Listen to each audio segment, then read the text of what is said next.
item 14, which is a introduction of ordinance and adoption of a resolution regarding zoning ordinance.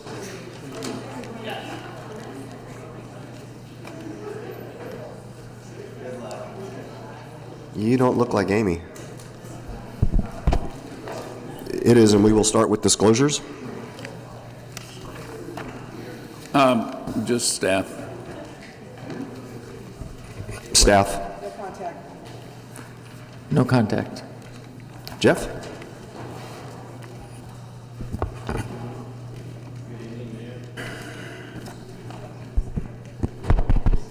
Good evening, Mayor and council members. I'm Jeff Hunt, City Planner, substituting for Amy tonight. This item involves the incorporation of modifications suggested by the Coastal Commission to the city's recently updated wireless facility zoning regulations. The state and federal governments have recently adopted new laws that mandate a streamlined review process by local governments for wireless facilities. In order to update the city's zoning regulations in response to the state and federal laws, and also to further streamline the review process, the council adopted new wireless zoning regulations in March of 2018. These regulations are now effective, except they are not effective in the coastal zone because they require Coastal Commission certification before they become effective.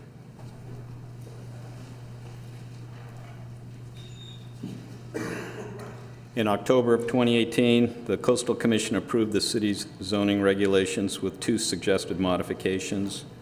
The 2 modifications address the requirement for a coastal development permit, if applicable, and the preference for sites that have minimal impact to coastal resources. Staff believes the suggested modifications are acceptable and recommend council approval by introducing the ordinance and adopting the resolution in your packet. The zoning amendments with the modifications will then be resubmitted to the Coastal Commission for their concurrence and become effective in the coastal zone. I'll be happy to answer any questions at the sidebar. This is a public hearing. Is there anyone that would like to address the council on this issue? Seeing no one, we'll close the public hearing. Councilmember Sanchez? Yes, move introduction of the ordinance, adopt the resolution. We have a motion and a second. Please vote. I need to title this, Mr. Mayor. This is the introduction of an ordinance of the City Council of the City of Oceanside adopting ZA 16-00010 with California Coastal Commission's suggested modifications. You also have the resolution as part of the motion. Can we vote now? Yes. Please vote. Motion passes 5-0. So now we'll go back to the final council member items. Item 20, which is a request by Councilmember Rodriguez and Deputy Mayor Feller.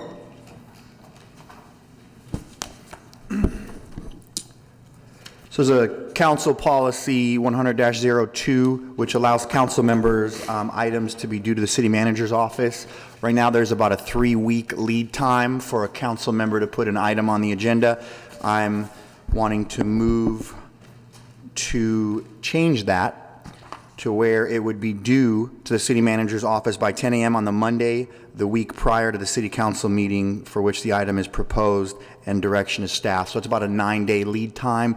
I spoke with the city manager and staff, and they were pretty confident that they could accommodate that and have everything typed up and put on the website for the public. Is there any public? I will go along with that with, if I could, for 2 considerations. One, the current policy has the ability to do an addendum. With the time period being pushed to 9 days, I would recommend that we get rid of that addendum. And I would also suggest that we maybe put a limit on the total number of items that we put on the agenda at any one point in time to, maybe 3 or so. Be total? Yeah. Between all, for any council meeting? There's usually not that many. But with that, I would second that. Councilmember Sanchez? Thank you. Well, I actually voted against moving it from, 20, 30 years where you can put it the Wednesday before at 10 a.m. And I'm assuming it's 10 a.m., right? Yeah. So, yeah, I'll support this. I never really understood why it was extended to 3 weeks. I believe it had to do with me, but I don't know why. I think I did 2 in 1 year, one the year before that. And so that's it. I believe it had to do with the item that I requested, which was to respond, to allow staff to respond to the Logan Lipton tragedy that we had on Coast Highway, where he was a young man, was on a bicycle and got hit and was killed.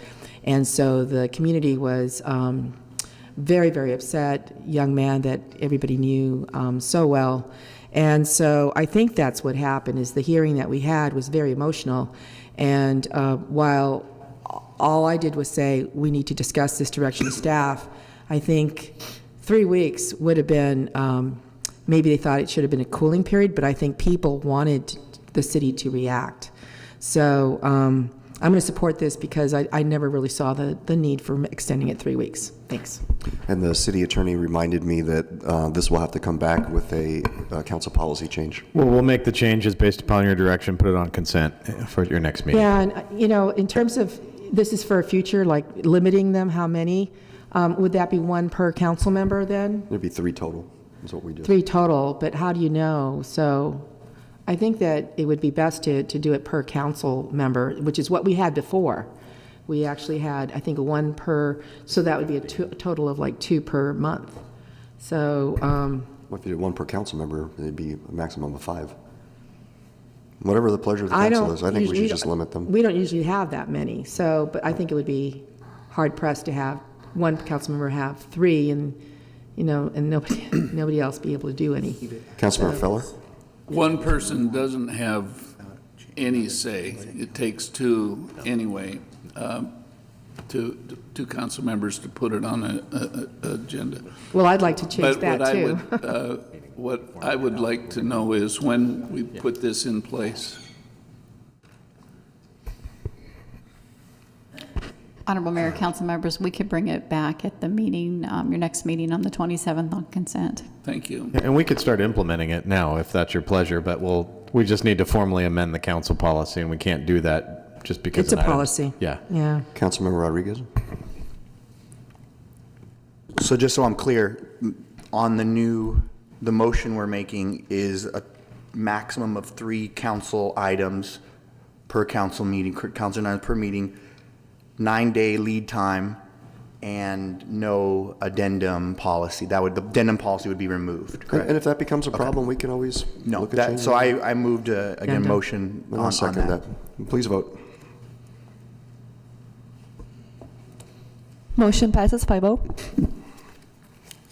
Item 21, Councilmember Rodriguez and Councilmember Keim. Busy night tonight. So I'm actually really excited about this program. I think that it's just a pebble in a pond, but I think it's something that we can move forward on as a city, as a council, as the city staff. So I request that within 90 days, staff to develop a homeless work program that facilitates the funding of up to 25 Oceanside resident homeless with considerations outlined in the reference memo. And some of those items would involve the city caseworker, actually caseworkers, to assist with qualifying and pre-screening Oceanside homeless residents for the new work program, caseworker to be the primary referral source and guidelines to be developed on standards and procedures, city to contract with a third-party nonprofit like Alpha Project, Salvation Army, or a local church to facilitate the hiring and managing of the workers. The nonprofit is to act in the capacity of the employer, not the city of Oceanside. Staff to provide estimated program costs and details per worker to be approved. Staff to consider transportation logistics of workers between beautification projects. But that also can be a part of item 3. Staff to provide name and branding suggestions of this program, and staff to investigate any grant opportunities available to offset program costs. And so again, I'm really excited about it. I've had the opportunity to sit down with the HOT team, the caseworker, and just ask a lot of questions. They're doing such a great job. They're working hard, and I think this would just be a supplemental item to put Oceanside resident that are homeless to work so that they can provide for themselves and have that dignity to move forward and get a fresh start. The first speaker is Arlene Hammersmith, followed by Drew Andrea.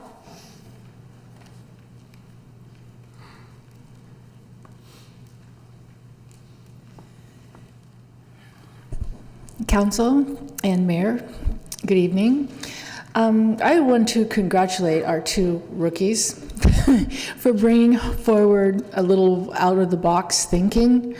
I know that other cities have successfully run programs like this, and I'm not sure where the funding came from in the other cities that were successful, whether came from the city treasury or whether it came from the nonprofit.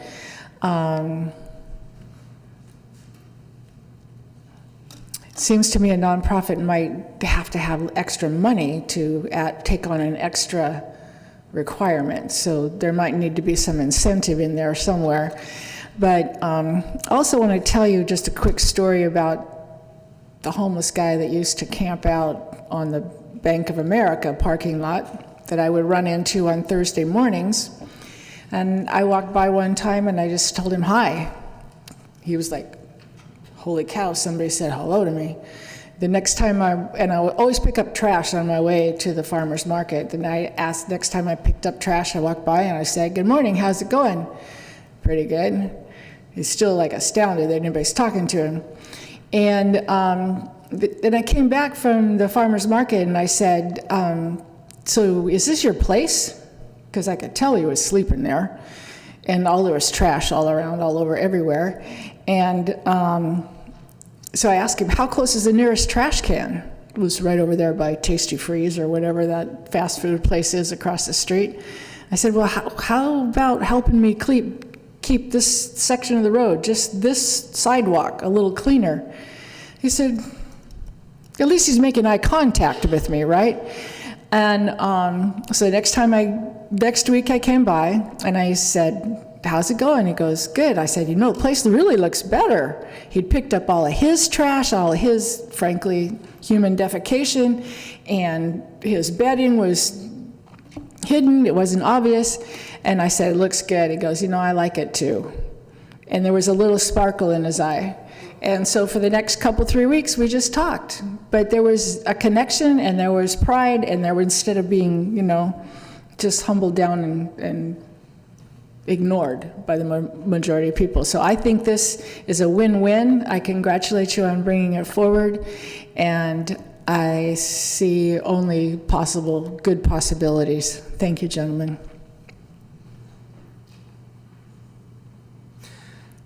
Good evening, Honorable Mayor and Council.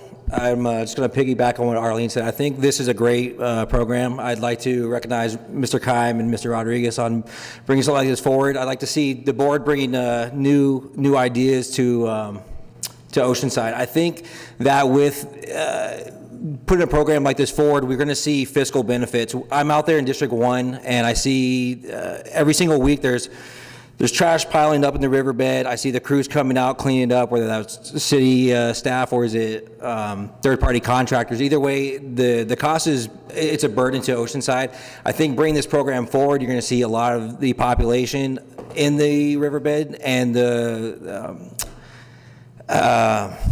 shelters come through and start taking pride in their area and start cleaning up the areas and being mindful and considerate of the area. And I think that this is going to be good. I think this is going to start that spark that some people need, where they get the sense of purpose and have something to do throughout the day that keeps them busy and brings something to their lives and helps them move forward. So I do appreciate you guys looking at this, and I'm interested to see what the program looks like going forward. And that's all I have for you tonight. Thank you very much. And the last speaker is Nick Rickey.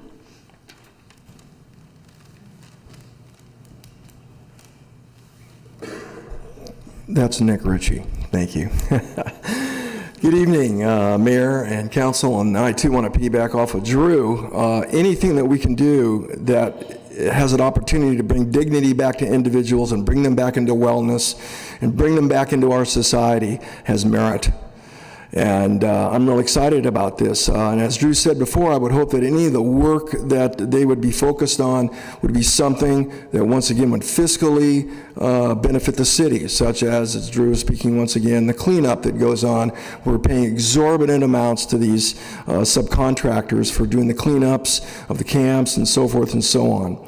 And I would encourage, once again, as Councilmember Rodriguez mentioned, that, and this is just my preference, that you partner with Bread of Life. Bread of Life has just recently instituted a new accountability system in November, and I've got high hopes for what that's going to do for bringing people back into wellness. Also, it's the shelter. It's the shelter in our area that opens up. I believe it opened up in November. We'll be closing in April.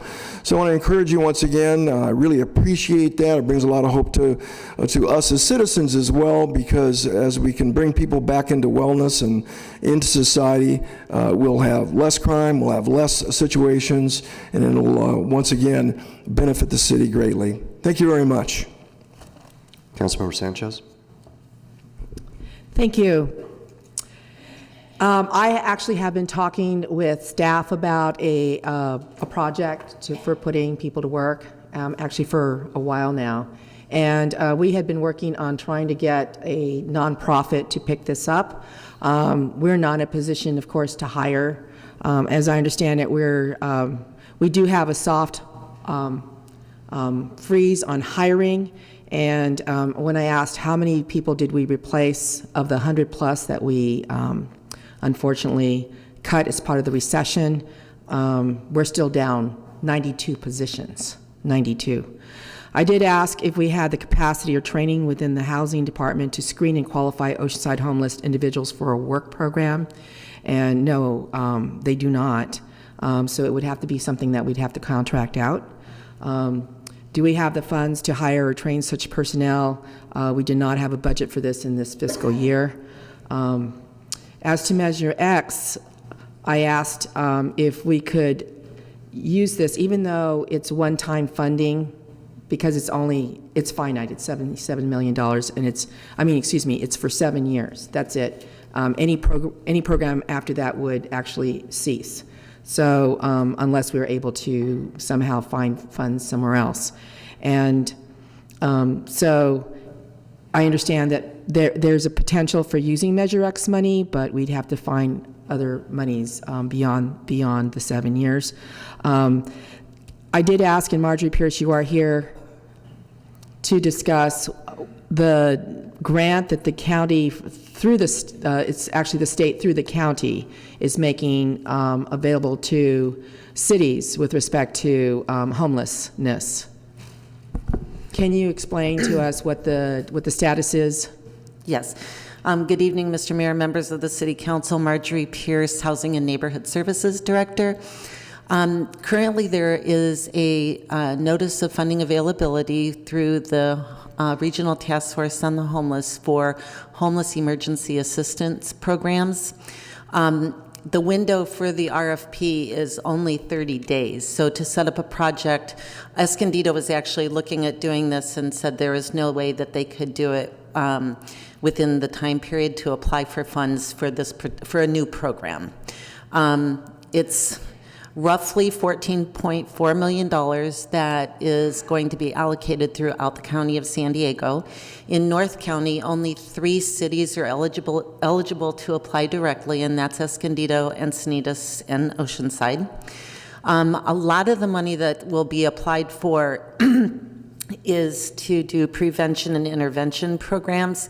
And one of the things that we've identified and are utilizing are the resources to help get our homeless folks into housing with security deposits, utility deposits, credit checks that need to be paid for, and getting them moving expenses. So we are looking to see that Interfaith Community Services takes the lead in applying for those types of monies.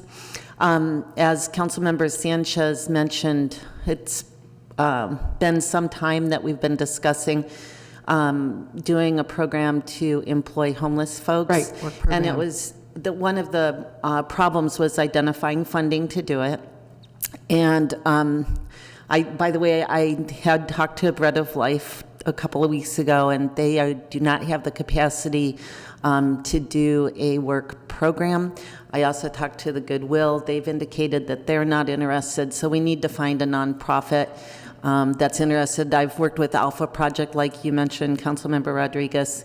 One of the things that they have great success is that they have a program, the homeless people work, but they have a place to go every single night to sleep too. So there's a lot of carrots to make those types of programs work. So I don't know, the magnitude of the cost. There are jobs available out there, and so these folks are, not all of them are willing to work, and then there's other issues with getting them to show up every day if you're counting on them to actually do a job.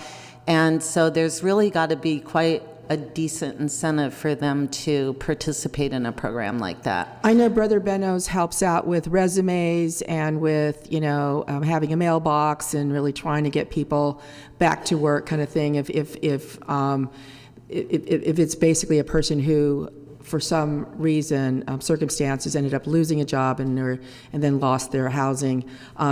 Do we know how many homeless, we just did a count, right? A homeless count. Do we know with any certainty how many homeless we have in Oceanside?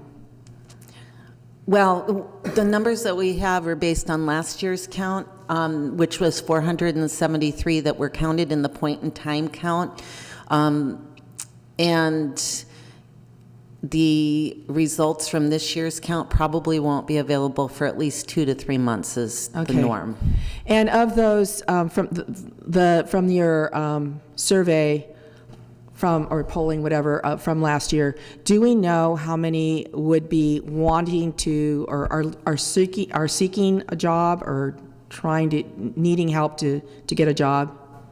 I don't have that. Okay, so we still have to do that, get that information and get out and pretty much to find out the status of the homeless, whether it's recently, whether it's, homeless because of mental health issues, homeless because of substance abuse issues, those kind of things. Yeah, right? the people that are coming through our office that are getting housing are mostly, well, a lot of them are older and have various disabilities, severely mental illness and things like that. Is there a project that exists in North County now that is like a work project? Well, there are a couple of For homeless? places like that people can go to. It's day labor, and the person that's employing the day laborer, it's all done with Interfaith operates one in Carlsbad, where the money comes to Interfaith, and then that's guaranteed to get paid to the person for the day's work. So there are those types of day labor, daily jobs, out there, yeah. Yeah, and one of the things that really concerns me is that it would have to be a livable wage. In other words, it would have to be enough for someone to be able to provide for their food, clothing, shelter, and I don't believe that the kind of jobs that are out there for like day labor or like beautification, that would probably be minimum wage, which I guess is $15. So how, this actually won't completely, address the issue of our homelessness. And the issue is making sure that people end up off the streets. So we talked about perhaps partnering with MiraCosta, and actually MiraCosta already has some programs, job training programs that were better than, say, minimum wage jobs, right? I think that's another really good idea, is that the MiraCosta College has 3 programs currently operating out of John Landis Center. They're training programs. And the enrollment, I think the cost for enrollment is like $350. They're doing solar. They're teaching them how to do solar, how to welding, and the third, I think they did upholstering. And then now they're training people to work in the craft breweries and know how to calibrate the machines and everything, and there's a big market for hiring for that. So, I mean, that might be an opportunity to actually pay some tuition to Maricosta College for some of the folks that might want to really get off the streets and then get into a good job. So how much time would it take to send out and, receive and then review the request for proposals? Councilmember Sanchez, you're down to your last minute. Okay. How much time would it, I understand it would take 60 to 90 days? Oh, I think at least. Request for proposal. Okay. Thank you very much, Marjorie. Councilmember Feller? I'm almost done, right? I don't think this is going to address homelessness. It's my concern. I've worked with, for example, Alpha Project when I was a public defender, and folks that worked through Alpha Project remained homeless. That's a very, very difficult situation. I think that what we really need to do is direct staff to come up with a program that's going to really, really result in addressing homelessness with work, with counseling, with housing, and ensure that we've got the funds for it and we've got an RFP so that we can get the best possible project. Thank you. Councilmember Feller? Thanks.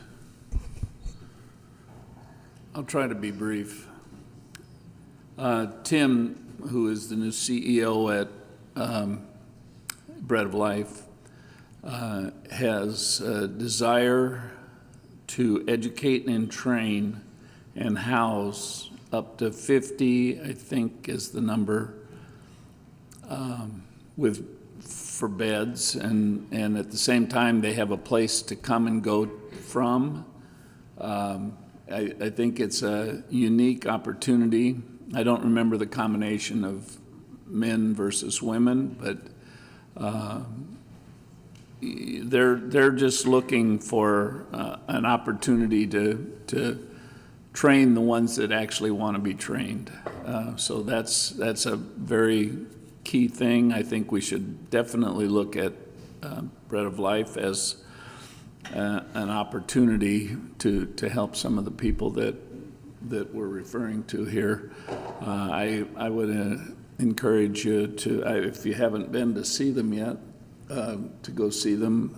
They're there every day, and the people are housed in. It's not your own little house. It's beds. So I think that's one thing that could be an opportunity. I don't see living wage as the ultimate goal here. I think they have to start somewhere, and maybe living wage is hard to live up to for somebody like Alpha Project. So I think we need to work on this and figure out how staff can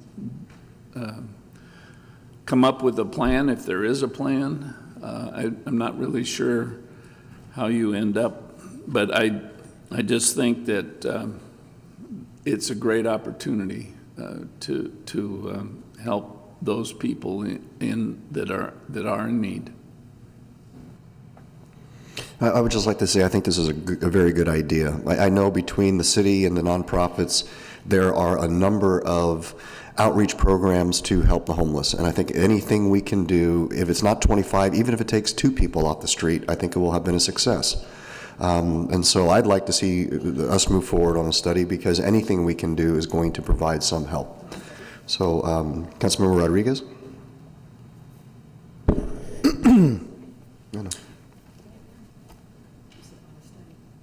I heard a lot of talk about talking to staff and talking about ideas.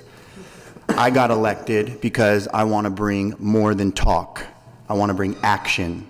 And so that's what I'm doing here tonight, is bringing action so that our city can have a small win toward addressing the homelessness crisis that we have all over this state and all over this county and in North County. So I would like to move on a motion as stated on item 21 for staff within 90 days to develop a homeless work program that facilitates the funding of up to 25 Oceanside resident homeless with considerations of the referenced memo. Councilmember Keim? I'll make this brief as well.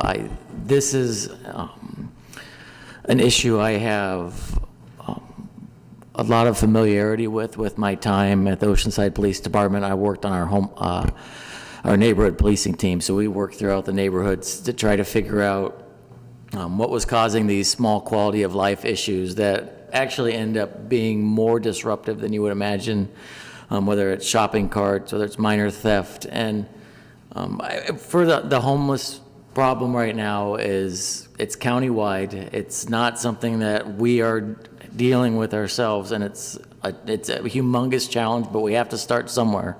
And I don't know if this program is going to be successful, and it might not, and there might be too many challenges, but you don't succeed if you don't try at all. So this is something that we can take a step forward. We can learn what worked, if they worked well, and what didn't work, and move on from there. And I think this homeless problem is going to be tackled, one stone at a time as we, try to build a solution. Is that a second? Yes. We have a motion and a second. Please vote.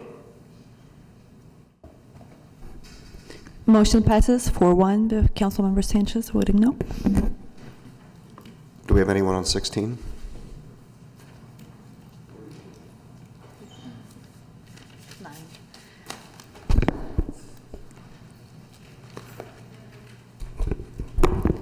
The first speaker is Nick Ritchie, followed by Becky Johnson.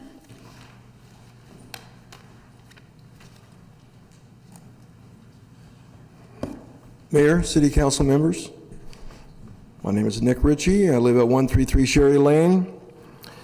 At a budget workshop in April 2018, of which Council Member Keim and Rodriguez obviously were not at, the City Council directed engineering to move forward with the Melrose Drive Gap project.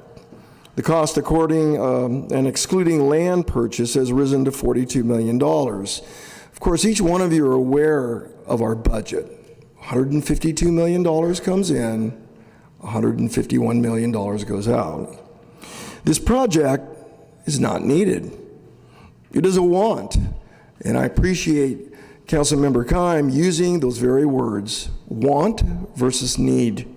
It's very important to understand that distinction when you're spending your own money and especially taxpayer dollars.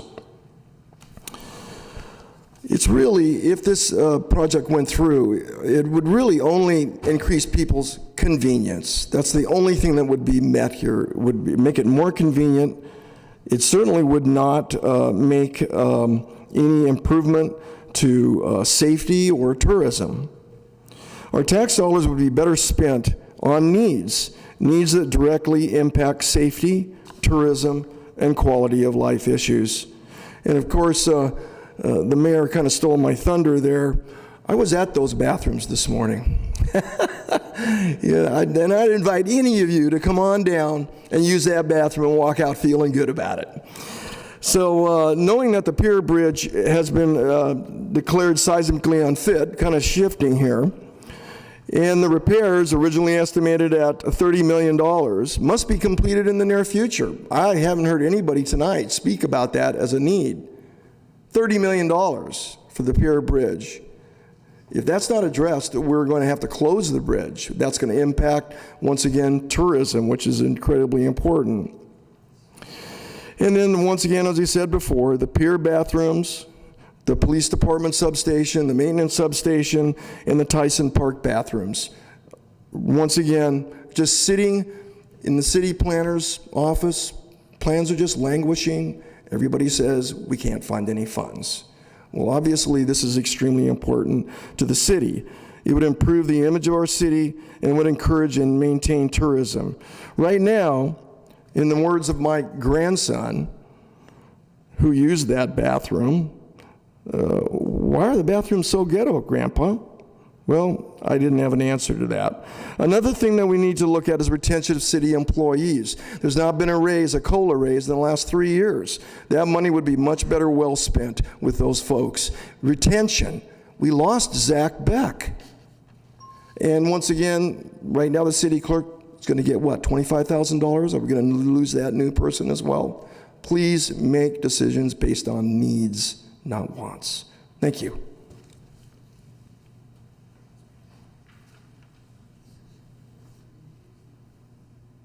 Hi, good evening. My name is Becky Johnson.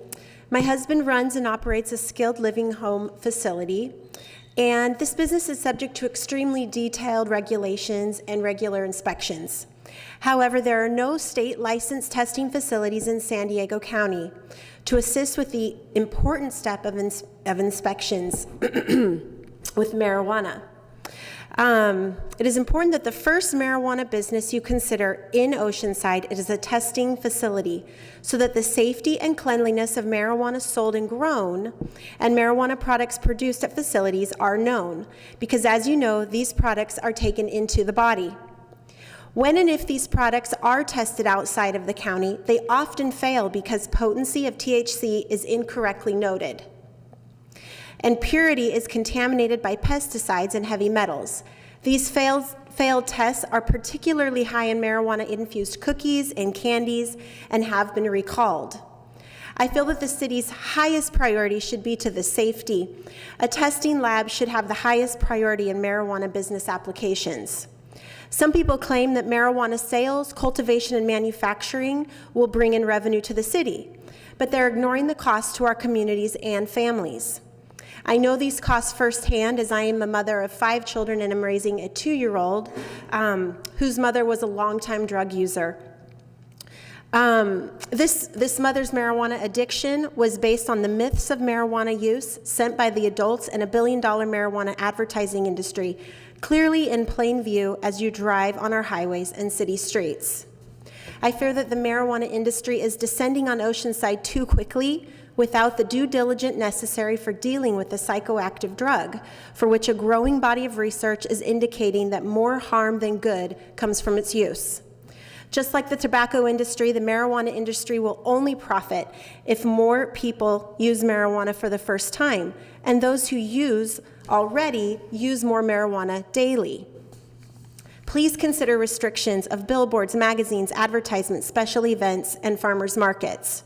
I know that there were city council members who did not want marijuana businesses in Oceanside. However, for those of you who are welcoming them, it seems a lot like we're saying yes, sell more, advertise more, promote more, addict more. No one would do that with tobacco, and so we don't need to do that with marijuana. This enabling of large cultivation sites and factories around town seems highly unfortunate for Oceanside, who prides itself as a city who wants to be seen for all of its environmental beauty, who supports youth in their activities, and who treasures academic and economic success for their citizens. Thank you. The next speaker is Kathleen Lippett and Julia Shriver.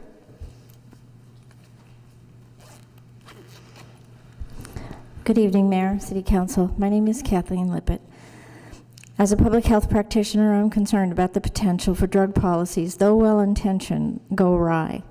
I would like to respectfully call attention to a few critical issues regarding the marijuana ordinance. The names of businesses, transparency is critical and it serves the public good. The names of businesses should include the term cannabis or marijuana to prevent the public as well as city staff confusion regarding the primary focus of the business. The use of LLCs instead of individual names should not be permitted. Individual names should be signed as well as typed for clarification. Please protect city residents and existing community-friendly businesses whose voices are often silenced out of concern for the potential litigation by industry players with deep pockets and attorneys. The city might incorporate a mechanism to prevent existing community businesses from being displaced or having to shutter.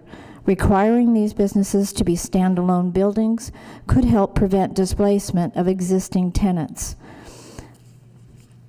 A healthy business mix can quickly morph into a collection of less than family-friendly businesses. Since these marijuana businesses are limited to medical, it would be wise to limit the THC levels consistent with medical use and not to attract recreational users. There are lessons to learn from Northern California regarding the impacts from marijuana grows and manufacturing. Residents, wine and greenhouse flower growers united to vent their rage at public meetings at their electeds over the noxious odor of marijuana permeating their communities. Marijuana industry consultants cite the lack of local industry CEQA ordinances, testing-related issues, lead contamination in disposable vaping cartridges, and the inability to create a viable track-and-trace system. The state gave the industry a CEQA grace period until 2009, but local jurisdictions are required to do their own CEQA reviews. Odor is a common complaint and currently ongoing. Carbon filters reportedly reduce odors by 98%, but they would have to be required. Competition with applicants should be expected to be contentious or worse. With massive potential profits at stake, applicants may become less than civil. In Tijuana, where the competition among cartels and local drug traffickers is intense and also brutal, over 2,500 people were killed in 2018. City governments will be challenged to maintain control over a highly profitable and predatory industry. Capping the number of marijuana businesses would be advantageous to the city and allow your city staff to work on businesses other than marijuana. Thank you. Julia Shriver.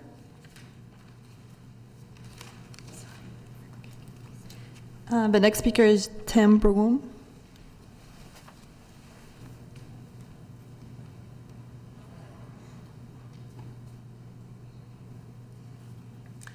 Hello, my name is Tim Broom. I'm a resident of the East Side neighborhood of Oceanside. Early last week, we had an aircraft that departed Oceanside Airport crash into the adjacent hillside upon departure. One person died from this mishap, another trapped for several hours. Several times I've come to City Council here to discuss with you my concerns regarding safety at the airport. On my last visit, November of 2017, I told you that we would have casualties. It was just a matter of time, and now we have. I told you that your parachute operator would cause problems, and he has, with items dropping from 10,000 feet onto homes. The airport was moved to its current location in the late 1950s. Back then, I believe only few houses existed around the airport, my neighborhood and the San Juan Capistrano neighborhood. An open-air shooting range was close by, as well as drive-in, and the swap meet, which closes the 24th of February. Now that is all gone, along with TE connectivity, but not our 1950s era relic called the airport. Currently, it's anything goes down at the airport. Anyone is free to use it day or night. I'll leave it up to you, your imagination, what the 3 a.m. departures and arrivals are all about. Yes, 3 a.m. departures and arrivals from an unregulated facility. No one around to watch. And I wonder what kind of money the city makes from those 3 a.m. departures and arrivals. I hear everybody talking about money all the time. What sort of money do you think the people that crashed into the hilltop brought into the city? While we're talking about free city facilities, let's just give some of our boat slips away down at the harbor, since they can come and go as they choose also, right? I think it's now time for you, the City Council, to figure out what you're going to do. Are you going to regulate the airport with the FAA and change the airspace from Class G to regulated and make improvements? Or are you going to close it and use that area to generate much needed revenue with a new hospital or new technology center, which will make the city money while benefiting all citizens, not just the 150 resident aircraft owners who are so vociferous with their support of this venue? I see I've got 10 seconds left. Rialto, Banning, and Santa Monica have closed their airports. Not one of those city managers regrets doing so. I'll leave you with that. Thank you for your time. The next speaker is Oscar Ramirez and Ryan Wan. Good evening. My name is Oscar. I've been living in Oceanside for the last 43 years, and I live in 1432 Poppins Street, which is my house. It's right under the path of these planes. Sometimes they fly less than 150 feet. You can see the people out there. My concern is what happened last week. Unfortunately, the guy crashed into that hill. What's going to happen if they fell into the houses? We're going to lose people. And they fly right over my house. They forced me to put a sign on top of my house saying, please do not fly over my house. I have concerns. I have family. Our neighborhood have a lot of kids. So you guys need to do something about it. When they build this airport, I'm pretty sure when they submit the plans for this thing, they also submit a flying path. They don't follow that. They just go wherever they want. Unfortunately, this guy, what happened to this guy, he misjudged the hill, and he crashed right into it. He made a really hard left turn. He should go all the way up to the ocean to make the turn, not over the houses. Please, guys, do something. It's time. You guys can do it, not me. You guys can do it.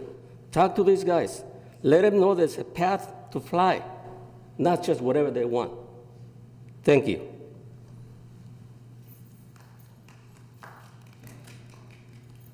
Ryan Wan.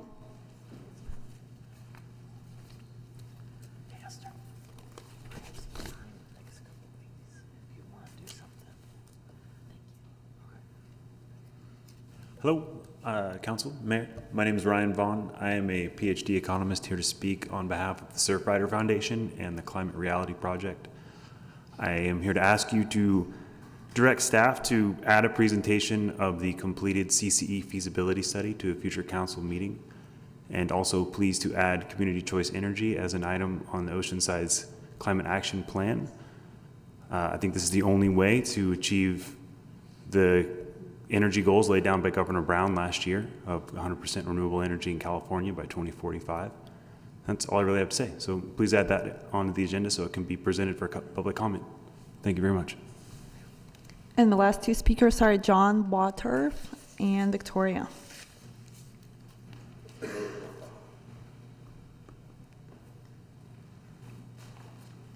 Hi, my name is John Bodorf. I've been a resident of Oceanside for over 15 years. I live on Seagaze, and I also want to talk about the CCE and Climate Action Plan, setting a goal of 100% renewable energy, definitely going with CCE, and specifically I want to talk about two parts of the CAP. One is the urban forestry and reducing transportation emissions through no idling and public transportation. The San Diego County Department of Parks and Rec has a San Luis Rey River Park in their master plan, and I would ask the City Council to work with them directly to get that park developed as quickly as possible. That would go a long way to bring in a lot more vegetation and a lot more trees into Oceanside, which would help alleviate the greenhouse gases required for the CAP in the county and the city. And the second part is an Oceanside trolley. So let's put in a trolley to connect hotels and resorts with our beaches, our harbor and coast highway businesses. You could link that with off-site parking, connect it to the transportation center, have a trolley route just to go to the city parks as well. This go a long way to reduce downtown traffic and pollution, which is only going to get worse as development increases. And at the same time, it would help bring more people into our businesses, into our beaches, to increase our tourist revenue, which is already over $300 million. Something like this would go a long way to increase that revenue and reduce emissions and reduce traffic. You could very easily do it, all electric, which again to help with the greenhouse gases.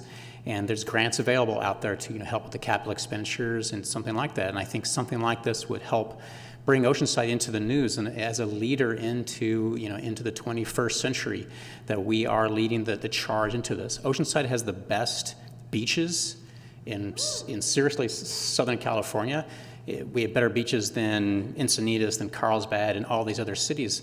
Let's make that a tremendous feature and make it really easy for all these hotel guests to get to our beaches and our businesses. Thank you so much.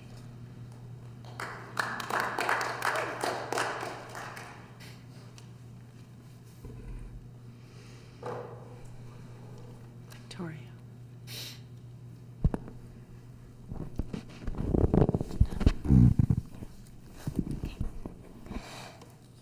Hi, my name is Victoria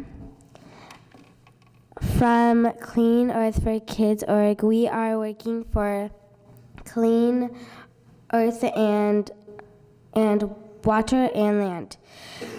Thank you for your help. We want 100% clean energy, no idling to keep the air safe, no pesticides in parks to keep kids safe. Thank you for your helping the homeless. I want to help the homeless when I grow up too. Thank you. Hi, I'm Suzanne. Suzanne Hume. I live at 517 Seagaze, or that's my mailing address. So I'm here for Clean Earth for Kids, and thank you so much for all that you do. We are so appreciative of that. We want to talk about a strong climate action plan for Oceanside with 100% renewable energy. So we've looked at the draft, and we hope that the numbers are improved and brought up to 100% renewable energy goal. Well, of course, we're for CCE, Community Choice Energy, and we want to shout out to Surfrider being here and all the great people. We want the CCE because we know that it's nonprofit, and we want the funding, the extra money, to be used locally. And we're excited about renewable energy to be used for that. We're excited about the idea of no idling signs in schools and parks, and we can apply for grants for that to bring down the carbon in our air. We also would like more than 200 trees planted a year, and we'd like that specified in the draft, the climate action plan, so that we can be sucking up all that carbon. So we're excited about protecting our land and our water and air, as Victoria said, and we're excited about the idea of having non-toxic Oceanside join non-toxic Irvine and non-toxic Carlsbad to protect our kids. We want to say thank you so much. We appreciate all that you do. We are just so incredibly grateful for this opportunity. So thank you so much. Take care. Are there any general council member comments? Yes. Councilmember Sanchez? Thank you. The Friends of the Oceanside Public Library will hold a books and media sale fundraiser Saturday, February 16th, which is a week from this Saturday, from 10 to 4 behind the Civic Center Library at 602 Civic Center Drive in Oceanside. There are going to be a lot of really great books available. Members of the Friends of the Oceanside Public Library can shop early from 9 to 10, so come on down. Also, speaking of the draft environmental impact report for both the economic development element and energy and climate action element and climate action plan have been posted for a 45-day public review. Please, please, please comment. CCE should definitely be part of it. The public review period is until March 18th. So that is available on the city's website. Also, there's going to be a second committee workshop on both of these elements scheduled for Monday, March 4th at 5:30 here at the City Council chambers.